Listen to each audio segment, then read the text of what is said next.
everybody. Very excited to be kicking off the eighth annual VirtualCon with this amazing speaker, Lynette Artin. Lynette, are you here? I'm here. How are you today? I am amazing. Thank you so much for being here. Well, I'm going to give everybody who's listening, so just so that you know as well, we are broadcasting over two metaverses right now currently, Otherverse Classic and Otherverse Xeon. And we're also Okay. YouTube and Twitch. So we are all over the place. There's a lot going Oh, on. nice. Yeah, so Yeah. I'm looking at everything. I've got a lot of monitors in front of me. So I'll be taking questions and I'll feed them to you later. But just before I hand it off to you, how about I give a little introduction? Awesome. Works good. All right. So this is Ms. Lynette Artin with over a decade in the cryptocurrency space since 2009. Lynette Artin has been dedicated to continuous learning, experimentation, and research. Her journey has led her to play a pivotal role in creating GetFit Mining, a move to earn crypto project poised to revolutionize the industry.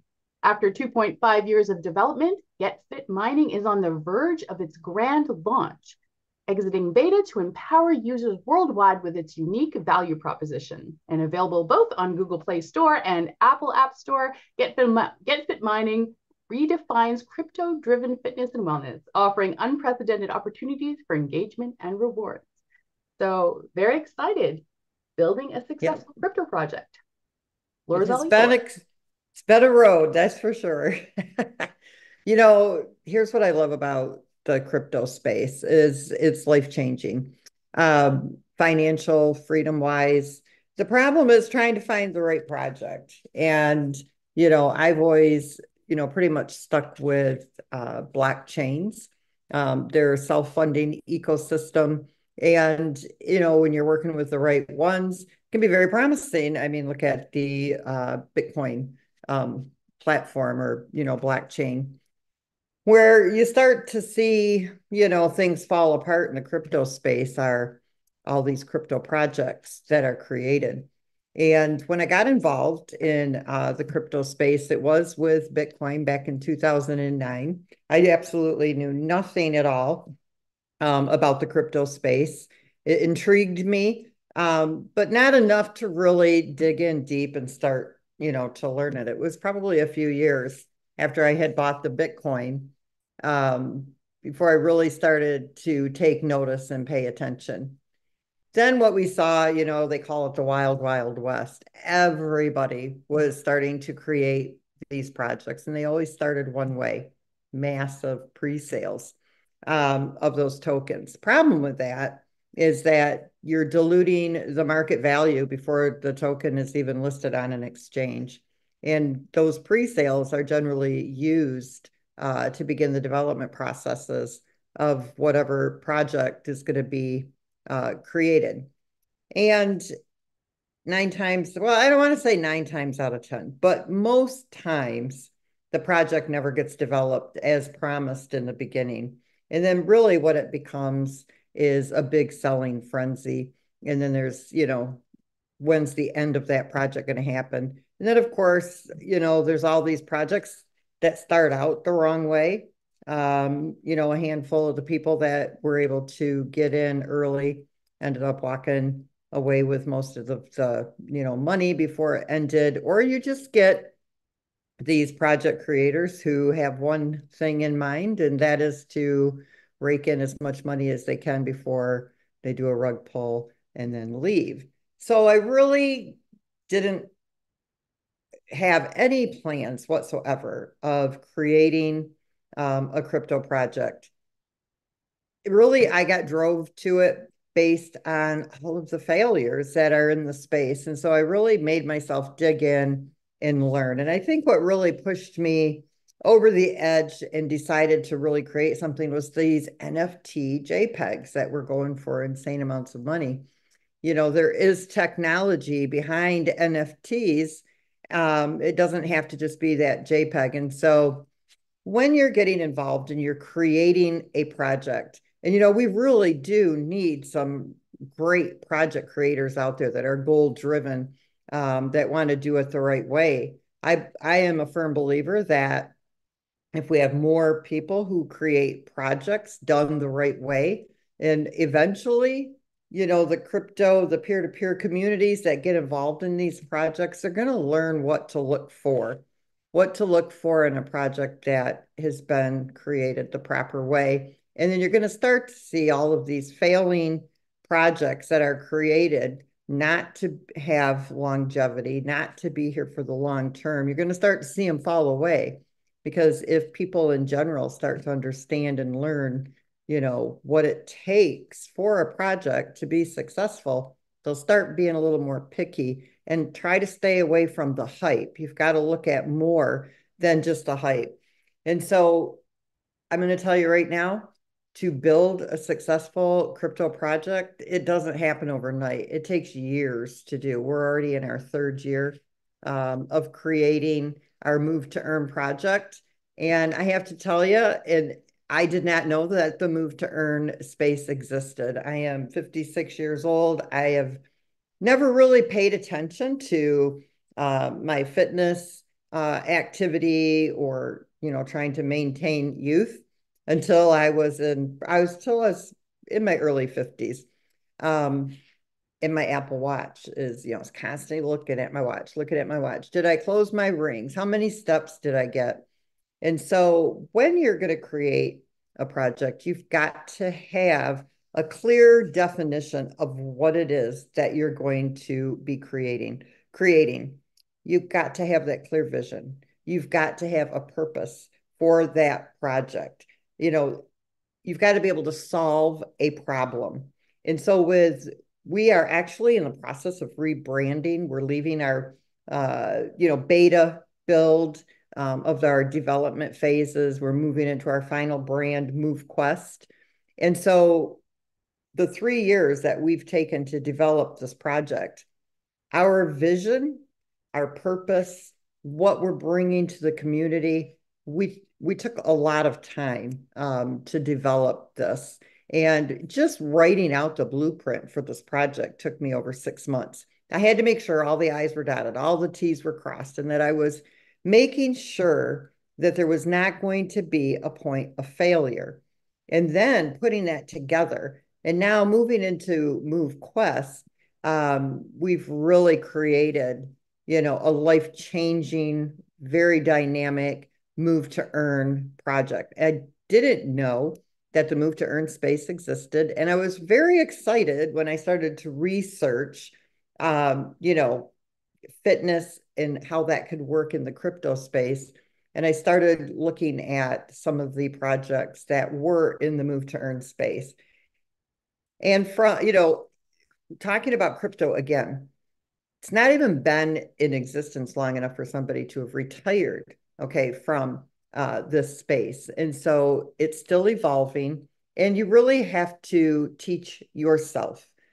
Honestly, you've got to be able to tear it apart. I'm one of these people that like to break everything down. I'm constantly writing and jotting, and we'll pull things apart and then put them back together again. You've got to be careful at who you're listening to as well. You've got so many people out there that claim to be crypto experts. They don't know what they're talking about 9 times out of 10. They don't get the full concept. And I'm not saying I know everything about crypto, but what I can tell you is that I've taken the time to study it and to make myself learn the space. And look at Bitcoin as your first example. And there's things that could have been done differently with Bitcoin, but it works. And maybe it's not always used the way it was intended to be used, but it works. And so with the Move to Earn space, I was able to look at what was out there. I was able to see exactly where they were going to fail, and was able to make sure that that didn't exist in MoveQuest. So when you get started, whether you are looking to get involved in a project that you're going to support, or whether you're somebody who is thinking about creating a project, you've got to make sure that you've got a clear vision of what that project is going to do. What is its purpose? What is it going to provide to the community? Those are the first 3 major things that you've got to figure out in your plan. The next thing you have to do is you need to choose a blockchain, and there are many of them out there. And so with MoveQuest, we're EVM compatible. And so we'll be up on multiple blockchains. But you've got to look at what does that blockchain offer? What are their transaction fees? What is the speed of that blockchain? What is the security that they offer? What is the scalability that they offer? What do they offer for projects who are in the development phases? There are a lot of blockchains that will work with projects so that they will build on those blockchains. Currently, we plan to be on 8 different blockchains. And the reason for this is for many, and I'm going to get into that here in just a little bit when you're choosing those blockchains. We've been on 2 blockchains. The first one is the Binance Smart Chain, and we did our beta testing there. When you're building a project at the level and scale of MoveQuest, GetFit Mining in our beta stage, we had a lot of beta testers. We didn't have a full ecosystem in development yet. We had to build our project. The foundation of our project is insane. It's very complex. And so we had to test all of these features as we were implementing them. And so the Binance Smart Chain we used during our beta phase, and we had many reasons for being on the Binance Smart Chain. Now that the ecosystem is in play, that chain has taken a while to take off, simply because oversaturation of tokens from being mined for those 2.5 years while we were doing the beta testing before having the full ecosystem. That ecosystem in your blockchain or in your project in the crypto space is key. If you do not have an ecosystem, your project will not thrive. It will not last. It will be gone. You've got to have an ecosystem. And that's what I find when I go out and I look at most of these projects that are in the space. They do not have an ecosystem. It's literally just a buy and sell frenzy. If the only thing that you can do with that token is buy it to sell it, it's going to fail at some point. You've got to have an ecosystem. You've got to have a use case for that token. And your tokenomics is another crucial aspect. You've got to really take the time to figure out how this project that you want to create is going to function and what is the use of that project. What is the use of that token? What is the utility behind that token? Is there enough utility? And always remember, just because there's more doesn't mean there's more value. Sometimes less is more. And you'll see these projects when they create their tokenomics where they've got trillions of tokens, hundreds of billions of tokens, because they think when they do that pre-sale, if people are holding on to millions of them and they can sell them on the idea that if it just reaches a penny, you can be a millionaire. Okay, let me tell you, a project that's got hundreds of billions and trillions of tokens will have a hard time reaching a penny. You've got to look very strongly at your tokenomics when you're creating your project. The reason that we decided to do our proof of concept on the Avalanche blockchain is because of their scalability and because they can do a large amount of transactions per second at a very low cost.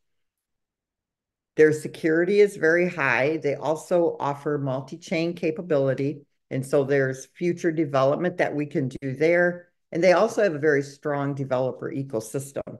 And so you've got to look at that as well, because some of these blockchains will also provide you grants or funding. And not only that, but give you access to their community. So when you get ready to decide what blockchain it is that you want to use, reach out to the creators of those blockchains and see what they have to offer to you as a project developer, because oftentimes you will be able to get some help in that area. Now, we didn't do that ourselves with Avalanche because we were already strong in our own right there to be able to launch on that chain. But if you're just getting started in the development stages, some of these, the Binance Smart Chain, we didn't really explore that either, but we have talked to a couple of other blockchains and they're excited to have us build on their platform. And they actually will assist you in some of the building of your project. Talking about the tokenomics, What we did was with our MoveQuest token is we mirrored the Bitcoin tokenomics. We did that because why fix something that isn't broke, right? Why not use what's been proven, okay, to work? And so 21 million MoveQuest is what we have right now. But we do our tokenomics or our distribution of the tokenomics a little bit differently. With our project, you're using proof of physical activity. On your blockchains, there's proof of work, there's proof of stake. We have proof of physical activity, and we coined that term. And so when you are involved in our project, we are 100% decentralized. This is another thing, too. For those of you who are looking to get involved with projects, to be a supporter of projects, not necessarily creating them, you want to make sure that when you're getting involved in these projects, that you look at those tokenomics and what is it that they are allocating to the project creator, for administrative costs, for marketing, um, different types of rewards that they want to do. You want to really take a close look at that. With us, with MoveQuest, there's no allocation of tokens whatsoever. As a creator of that project, I don't get a single MoveQuest token. The development team doesn't get any of the tokens, nor does the design team. There's not even MoveQuest that's been allocated for marketing purposes at all. We mine them or we buy them. One thing that when you're creating a project, you've got to figure out how can you create that project without having to sell the token of your project? Because if you're selling the token of your project, you're devaluing the market value of that token. You're removing the liquidity from that from your project that you're creating. So you want to make sure that you are very careful when you're creating those tokenomics. I've got an outline here. I got to make sure I stay on target because sometimes I start talking and then I start to wander off in my own direction here. So back into the tokenomics. Oh, your supply and demand. How are you going to balance that supply and demand? What we do differently here, and I'm going to tell you that it works because you can go and you can look at our charts and you can analyze what's happening here. Try to avoid a pre-sale. Those are unnecessary. You should be able to develop your project without having to raise the funds from a pre-sale. If you do that, you've already created a huge hole that you're going to have to try to climb out of when you do list that token. Try to figure out how you're going to be able to come up with those development costs without having to pre-sale your tokens. We did not do that. We did do a liquidity raise 2 weeks before we listed the token. And so we made sure that when the token listed, there was only 220,000 tokens that were in circulation from the liquidity raise. And then we paired 100,000 MoveQuest to $100,000 and we listed the token at $1. And what we do is we distribute the tokens like Bitcoin, okay, 2.6 million in the first 4 years. And then there'll be a halving, it'll be 1.3 and another halving. And every 4 years, it will go through that same cycle. And in the year 2059, all of the tokens will be in circulation from the 21 million. However, we also look at Bitcoin, and you've seen how long it took for Bitcoin to be able to move up and scale up on its market value because it was distributing 7,200 tokens per day, or 7,200 were being mined. I think it was 50 per it was 50 per hour, 50 per block. I'd have to go back and look again at it. But at any rate, 7,200 a day were going into circulation. And there wasn't very many people involved in Bitcoin in the very beginning. So you have these really heavy holders. So we did some changes to make the tokenomics stronger. One is that we are only distributing per day from the proof of physical activity mining a number of 2,500 per day. But what we have done is we've put 2,500 of those tokens into a reserve contract. And this way, what people are mining every day, they're getting what they should get at basically at a 50% value. And then once the liquidity pool can support having 7,200 tokens in circulation every day, the tokens that are in reserve will be released to them. So it's like mining double every day, but 50% of them are held into that reserve contract. So it can stabilize the liquidity pool, stabilize the market. And so it will begin to increase the amount of tokens that are released on a daily basis over time. What's being distributed will increase as the community grows. You've got to make sure your project is community driven. The community has got to drive up that market value of the token. You don't want whales, you don't want the heavy holders. If you do a pre-sale, you're going to end up with that. If you release too many tokens too early, again, you can end up in that situation. So your tokenomics, they are critical to your project. So you've got to start with, what is the use case of your project? What's your vision? What's it going to bring to the community? What real world problem is it solving?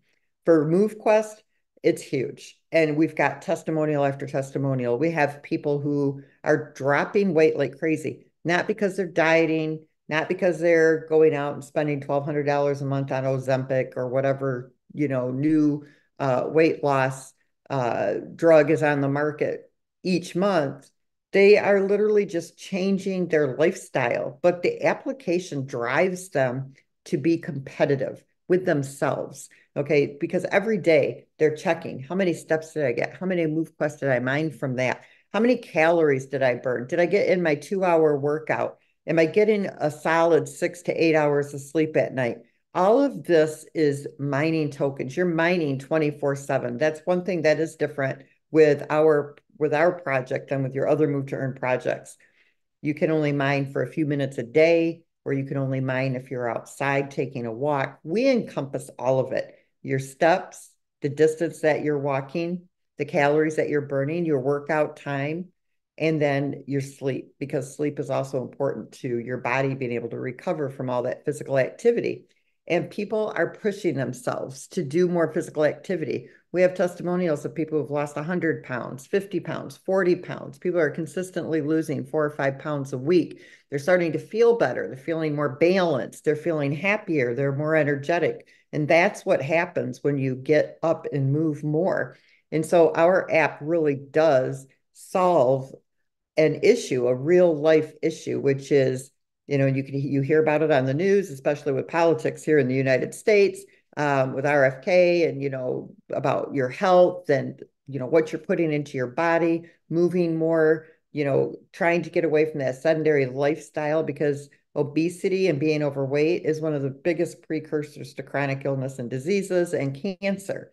So whatever you do when you're deciding what you're going to create in this space, make sure that you're solving a problem, that there's a real need for it out there, because otherwise you're going to lose that engagement. You're going to lose that community because there won't be something there to hold them for that long term. It's got to be something that's beneficial, that's going to change their life in a positive way. Once you've done that and you've been able to capture that audience, you've got to be able to bring that real value to them. And that's where your tokenomics come in. So remember, just because you can mint a lot of tokens doesn't mean that it's always going to benefit you in your project. The less tokens that you have, the better the market value of that token will be, because you can create demand faster. You are able to control that supply and demand better, make sure that it's balanced out. And so the tokenomics, they're very critical with your project. Another pitfall that you're going to find if you're trying to create a project is the liquidity. To my knowledge, okay, I have yet to find a project out there. We leave 90% of the revenue with the community. How many of you have gotten involved in projects? And if you've been thinking about creating a project, you're probably thinking along the same lines as all the other projects. Have the pre-sale and then have the community supply the liquidity. That's a major, major problem. You have got to create a self-funding ecosystem, one that's going to be able to sustain that liquidity. If you have the community purchasing all the tokens at pre-sale, and then you also ask that community to provide the liquidity, okay, that means you're asking them to go out and buy both tokens to create the pair, inject it as liquidity, get the LP tokens, the LPTs, and you're going to give them a reward or a percentage of the transaction fees. Those transaction fees are never going to amount to enough to motivate people to leave their money in your pool long term.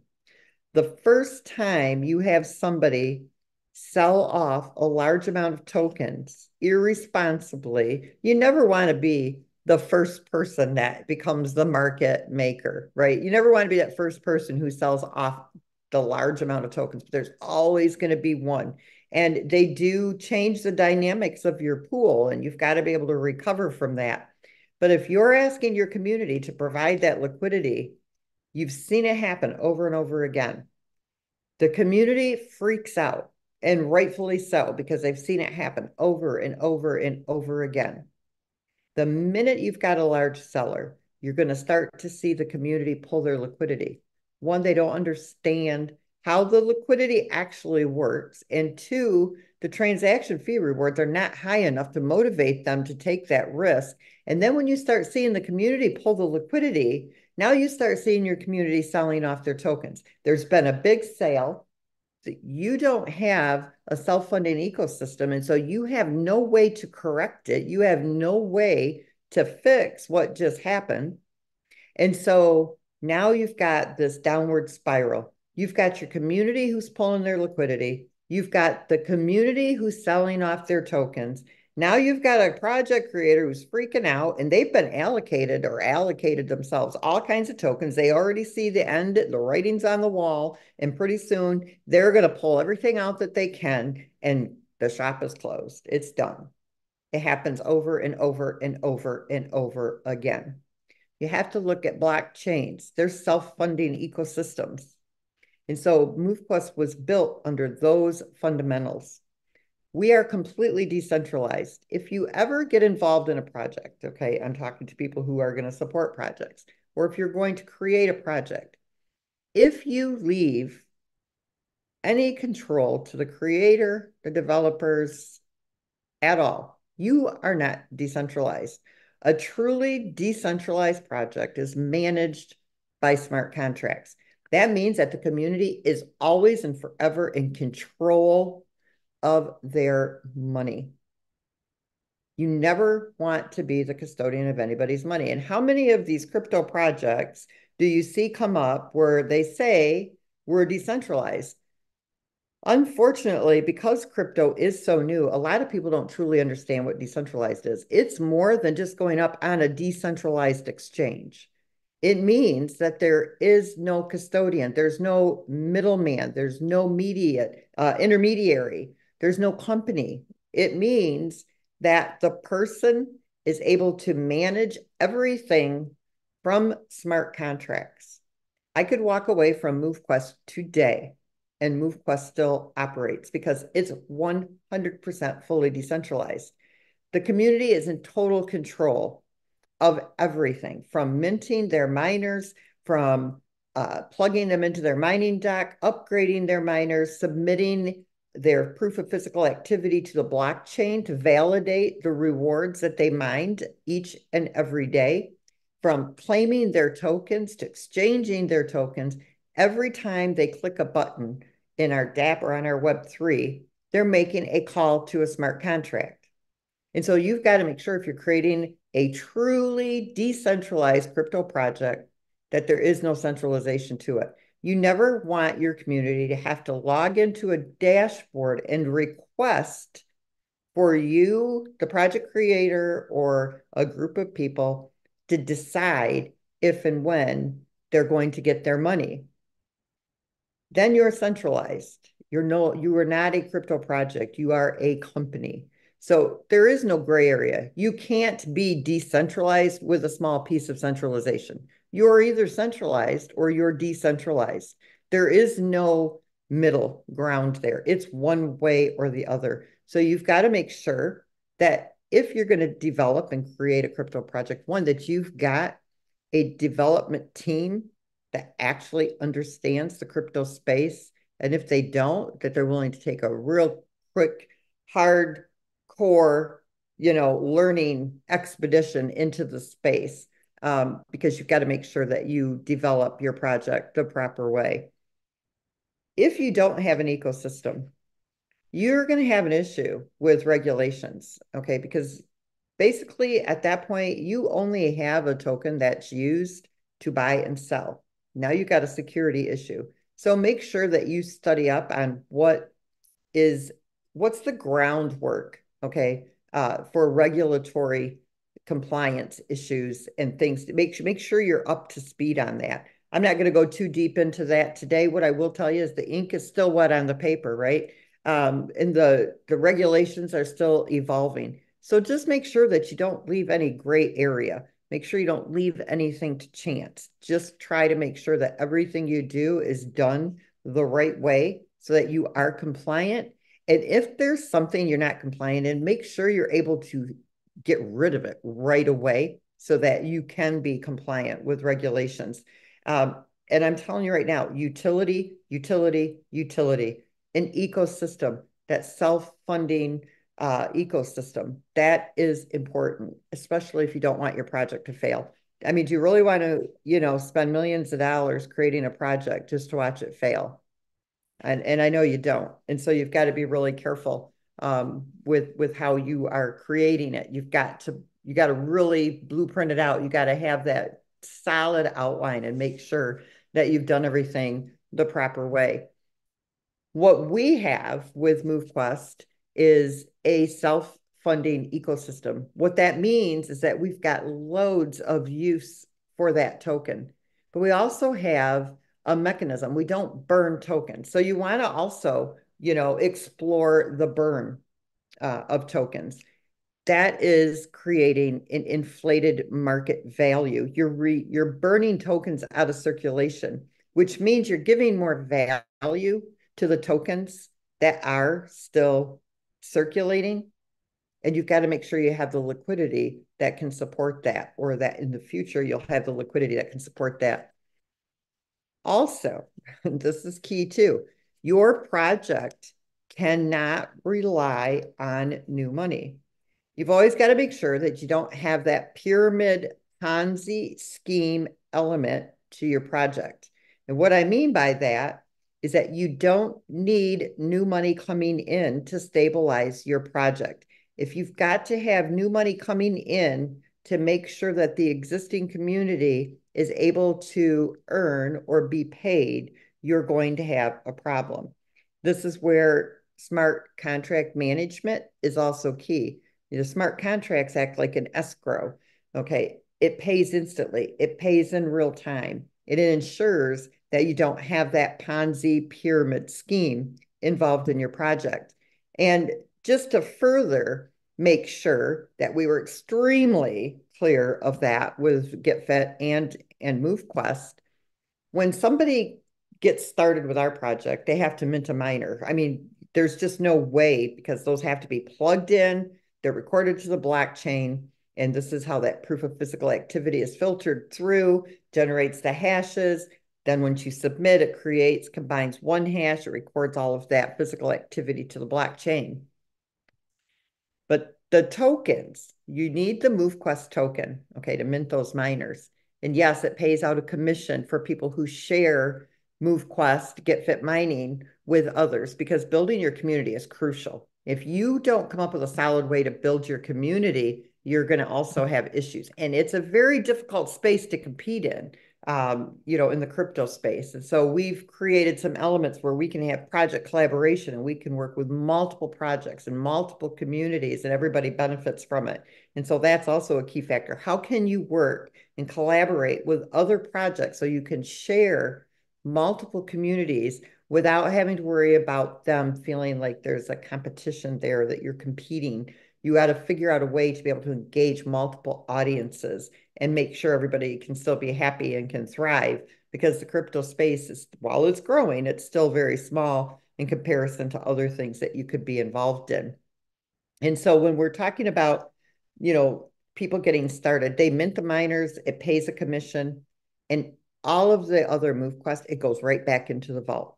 That MoveQuest is not used to pay any existing users of our project. What it does is it goes back into the vault so that it can be recycled. It can re-enter circulation in the year 2060 so that the mining can continue once that 21 million MoveQuest tokens are now in circulation. So what we've done is not created inflated market value of the token. We've just created a better supply and demand, a better balancing act for that token. And so they're just 60% of all the MoveQuest token when you mint a miner. It goes back into the vault, never to be sold, never to be, used at all, except to re-enter the market 35 years from now. And already, just since August 1st, we've removed enough MoveQuest from the minting of the miners where this project will still be mining 28 years past the year 2059. And so we're really proud of that. So you got to make sure you remove that because there's a lot of, I like to call them armchair critics. And because there are so many projects that weren't created the proper way, what they do is they just lump everybody into one basket and it's always going to be a scam. Okay. And so you got to make sure that you've done your due diligence to make sure that your project is super solid so that you are able to debunk them. And basically, if they're not willing to do the groundwork and they're not willing to do the research on your project, that's on them. But you've done it the right way and you'll be able to come out with flying colors and know that what you've done, you've created solid and that what they're claiming, it doesn't exist. And so we're very proud of that with MoveQuest because I don't care what they say. Honestly, I don't waste my time because they didn't take their time to actually talk to me or to do their research on our project to see that we've made sure that all of these elements have been removed that other projects, have failed from.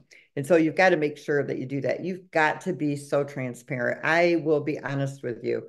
You'll see these different projects that are created and you can't get to the person who created them.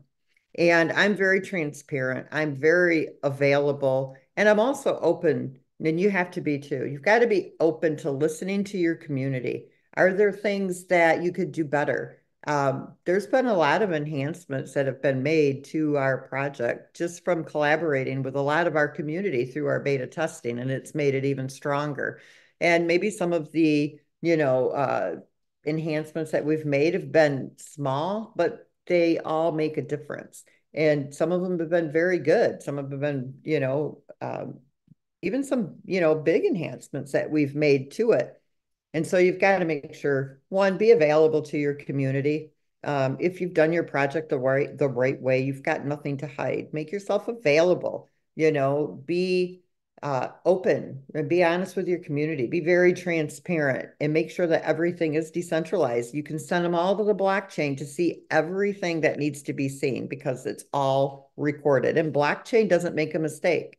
People make mistakes. Humans make mistakes.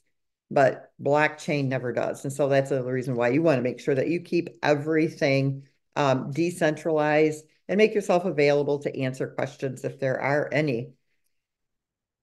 I guess with our ecosystem, just to explain it to you, you've got to keep your community engaged. They've got to be excited about that project. When people get involved with MoveQuest, there is a lot to keep them engaged and involved. One, they're minting these miners. All of our miners are unique. They're minted in real time. We don't hold an inventory of our miners. They have to unlock their mining dock slots. They plug in their miners. And we have the gamification that we've added to this. So they can evolve their miners up to the higher powered miners. Each one of these miners have got different elements, different attributes, different mining boosts and bonuses. We keep them engaged. When we move into the MoveQuest, people will be able to create their own challenges. They'll be able to join challenges. They'll be able to lease out their miners. And so we've even created a peer-to-peer economy. Okay, while MoveQuest has its own economy, we've also created a secondary economy, the peer-to-peer economy, which we really haven't even talked about a lot yet. I haven't gotten into that part with the community, because we'll be leasing, the challenges.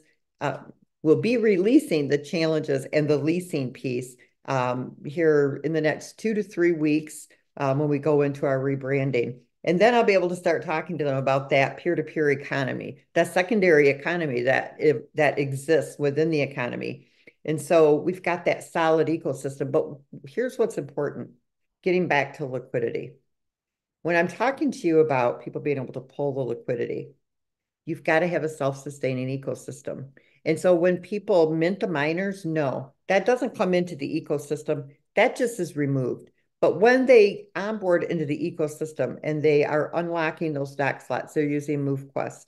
When they're evolving, they're using the USDT. We don't use the MoveQuest for the evolving, the upgrading of the miners, because this project never sells MoveQuest, ever, ever, ever. So what it does is it takes that USDT, it buys MoveQuest from the market, and it comes back and it pairs it to the USDT, and then it adds the liquidity. When you unlock the DAC slots, that MoveQuest, that can be used to pair to the USDT. When you submit every day, for Avalanche, we use AVAX. For the Binance Smart Chain, we use BNB. The reason we do that is so that on the Avalanche, that AVAX can be converted to MoveQuest or to the USDT so that that can be paired and added as liquidity. Same thing when they claim their tokens. When you create challenges, join challenges, when you lease the miners, when you create events, when you buy boosts or mystery boxes and all of the other features that we have within this app, it's using MoveQuest. And all of this is providing liquidity. Everything that this community does within this application, 90% is the liquidity. You don't have to worry about the community pulling the liquidity because they are already generating the liquidity within the ecosystem. It allows for, if you're careful with your tokenomics, you can avoid a whale scenario. If you don't have people that have a lot of tokens, a few thousand tokens, that's not a whale scenario. Okay, millions of tokens, hundreds of thousands of tokens, 50,000 tokens, you're talking about a whale scenario. But if you got your tokenomics right, it can't happen. For somebody to buy 24,000 MoveQuest right now today off the exchange would cost them like 60, what was it? Maybe it's 28 million. I can't remember. It's millions of dollars. It wouldn't happen. And if you have the self-sustaining ecosystem, you've also got, you can write it into your contract. So if somebody does a heavy amount of selling, you can remove the excess tokens, the excess MoveQuest, and you're able to, it corrects that market value and it re-injects the liquidity so you can protect your community from bad actors or people who don't use common sense when they're selling your tokens. And so there's so much that you can do to correct what's been done in this space from what I like to call uninformed crypto creators. Okay, these project creators. They didn't take their time to do it the right way. They didn't study what actually makes a project work. But if you do things the right way, you can avoid these pitfalls that we've seen in this space. Try to avoid the hype. Market your project based on the force of that project, based on its fundamentals, based on its use case, its ecosystem, its sustainability, the liquidity provisions, how you're going to, control and balance that supply and demand. And you'll be able to contribute to turning the crypto space around. I think it's important to get rid of these people who are creating these projects that only drain the money out of people. It's time that people win in the crypto space. And this is why I've created MoveQuest the way that I've created it. I'm super excited about it. And I'm willing to work with anybody that wants to create a very solid project because we need those out here. So that's all I have. I talk a lot, but I'm good there. Amazing. It was amazing. Our audience absolutely loved it. And we actually have a couple questions if you don't mind answering them. We have about 6 minutes left. Do you mind? Nope, not at all. All right. So let me throw these at you. The first question that I got actually was, what are some common mistakes that people run into when trying to build a crypto project? I would have to say they picked the wrong developers.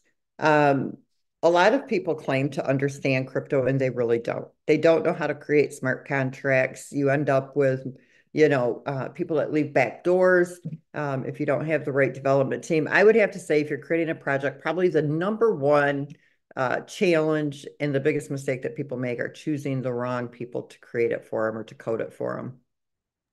Excellent answer. My next question, do I need to have a large following or community already established or involved to make my project successful? No, not really. So just to give you an idea, like when we started Avalanche, when we started GetFit during the beta stage, we only started out with 50 people. And it started to slowly grow through the beta testing phase. When we went to do the proof of concept on the Avalanche chain, we started out with 300 people. And so we had built up enough people where we could go and talk to them and say, look, this is what we're going to do. Do you want to come in and be a part of this proof of concept? No promotions, no nothing. You got to go through the ecosystem as planned. And from there, we've been mining on that chain now since August 1st. So I think it's like 57 days, 58 days. And we're pushing 5,000 users, 27,000 miners are now plugged in and mining on the mining dock, and we're growing very quickly. And so we were able, I think, if you can show stability, if you can show that your token can increase in value, our all-time high was $110 from the actual community driving up the market value, and it settled down into the $62 to $64 area. You never see that with a crypto project with only 4,500 people that are involved in that project. So that right there will help you gain that audience. People love to be a part of something that works and is growing and is bringing value to them. Amazing. Thank you. We have quite a few people who are well versed in the metaverse. And we've got, like I said, we're streaming live to two metaverses right now. And I've got some comments, some people are very, very new to crypto. And one of the questions that came in is, what is your number one piece of advice for someone who is just starting out in crypto? Learn, read, learn, do your research. Never, never, never give out your private keys, your 12-word passphrase, guard your wallet with your life. Don't keep your crypto money on a phone. Make sure that, just simply go buy yourself a cheap phone. Don't put a cell plan on it. Download your wallet to that phone. Keep your money there. Only access it when you're on a secure Wi-Fi. And don't take a person's word just because they sound like they know what they're talking about, just because they can use a few big words does not mean that they understand the crypto space.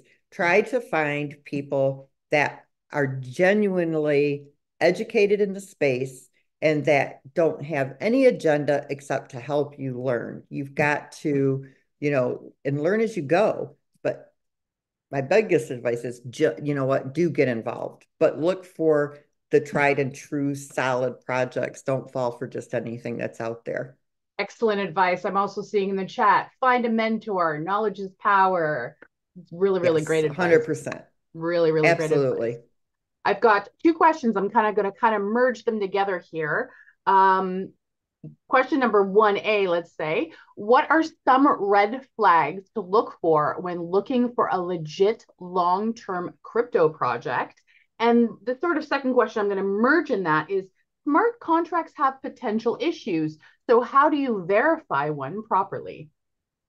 So Solidity has got a really good scanner. So anybody can go in, take a smart contract address, plunk it into the Solidity scanner, and you'll find out right away if they've got malicious code into their smart contracts. But as far as what it would be red flags, one, pre-sale. If they've got a pre-sale, I tell everybody, if they're doing a pre-sale of their token, stay away from it. A liquidity raise and a pre-sale are two different things. And if they're going to do a liquidity raise, when are they going to list that token? The next red flag is, do they have a liquidity, a self-sustaining ecosystem, a use for that token? Is there a liquidity provision? Or are they asking the community to provide the liquidity? If they're asking the community to provide the liquidity, it's got an end date, guaranteed. They must have no pre-sale. They've got to have a liquidity provision, and they need to have an ecosystem. If they don't have those three things, the project's going to fail. Excellent, excellent. All right. And how do you see a physically based crypto transitioning or bridging into a metaverse environment? That's a good question. And I'm still learning the metaverse. So I am the wrong person to answer that question. I am still learning it. And you guys, Corey and Chad, and, they're starting to really, they're introducing me into this metaverse space. My sons play with those Oculus and all the, I've been in them before and I'm like, whoa, I mean, it's pretty cool. But that is one area that I'm still learning. And so I'm the wrong person to give advice on that. Wrong person, right place. We'll get the answer for everybody at some point during during this conference. So I'll hold that Yeah. question. But yeah, so I got one last question for you, Lynette, and then we're going to say goodbye. This has been amazing, absolutely amazing and informative. Given your involvement, where do you see the future of crypto heading? Well, if we can get enough people that will build a project the way we've built MoveQuest, and I'm telling you, I'm not an ego. I'm not running off ego here. I'm just telling you how, a successful project can work. I see it being an amazing space. It's life-changing for people. You can become debt-free.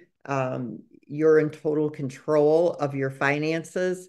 It's a life-changing space, and it's one that I really want to see move to the next level. And we just have to have more people creating the right projects, and doing it the right way. And it's life-changing. It's amazing. And I think everybody should get involved in the crypto space. It's the future. Agreed, 100%.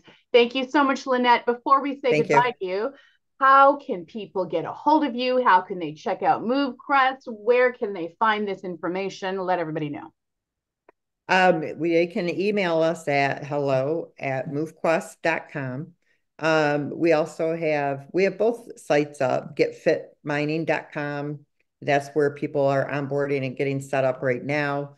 And then movequest.com. You can see our trailer video there. And my personal email is LynetteArtin@gmail.com. Wonderful. And you're going to be back with us tomorrow, right? Yes, I For am. our Women in Crypto panel. Very excited for that. That's tomorrow, Friday, 4 p.m. Pacific. Lynette will be back with us. So I hope you guys all join us again for that.